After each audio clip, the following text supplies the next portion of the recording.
A king of fierce countenance and understanding dark sentences shall stand up, and his power shall be mighty, but not by his own power. And he shall destroy wonderfully, and shall prosper and practice, and shall destroy the mighty and the holy people. And through his policy also he shall cause craft to prosper in his hand, and he shall magnify himself in his heart, and by peace shall destroy many.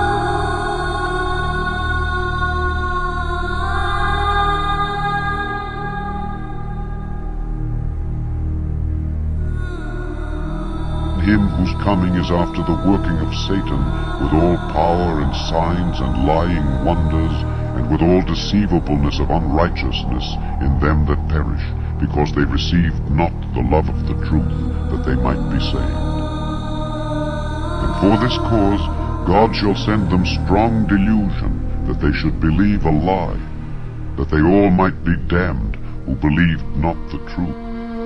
Officials at Georgetown University covered a monogram symbolizing the name of Jesus because it was inscribed on the stage where the president spoke Tuesday. The White House asked for all symbols to be covered at the lecture hall.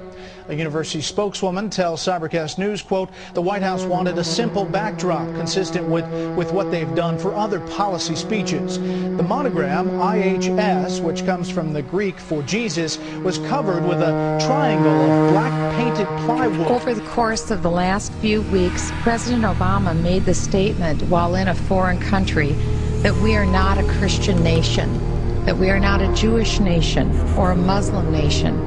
He said we are citizens with shared values. Upon President Obama's return to the United States, he went to Georgetown University, a great Catholic school of higher learning.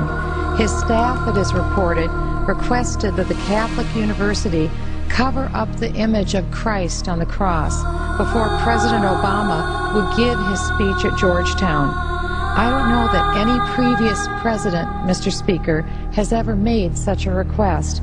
I wonder, Mr. Speaker, if President Abraham Lincoln, one of President Obama's heroes, would have said overseas that he believed America was a nation of secularists, or would President Abraham Lincoln have said America is a nation which tolerates all faiths, but which is populated primarily by Christians? President Lincoln felt quite differently than President Obama. Rather than proclaiming the United States a nation of secularists, President Lincoln warned the people of America to not forget God. In fact, it was on May 30th, 1863, that President Abraham Lincoln said as part of his proclamation for a national day of prayer and fasting, and I quote, Mr. Speaker, "We have been the recipients of the choicest bounties of heaven. We have been preserved these many years in peace and prosperity. We have grown in numbers, wealth, and power as no other nation has ever grown.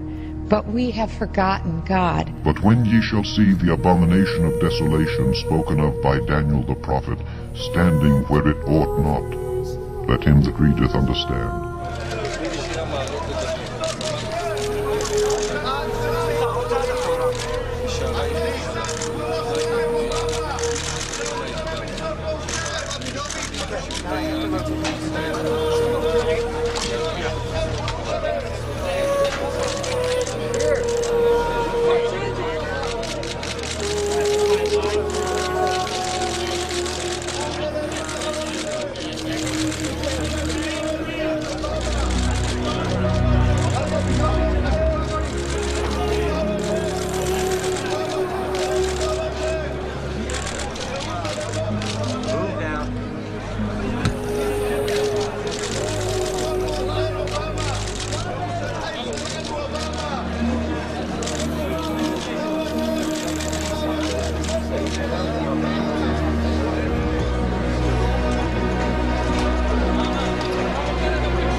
Jerusalem